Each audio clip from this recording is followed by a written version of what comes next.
So good na good tayo. Good na good yung ano natin, no? Yung ano natin, damit natin. Nice life ba? Yeah, no, that's a nice life. Yeah. Nice life.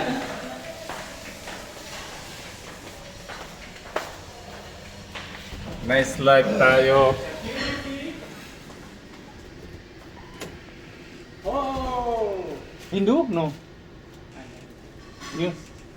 Buddhist? Because I'm dead.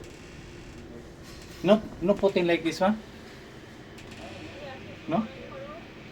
Oh. Okay.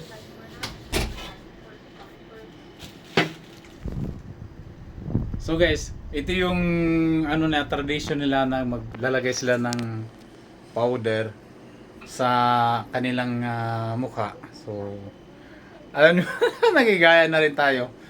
So bilang isang ano tayo, isang content creator, mag-ano tayo, join tayo sa kanila kung ano yung mga ginagawa nila dito.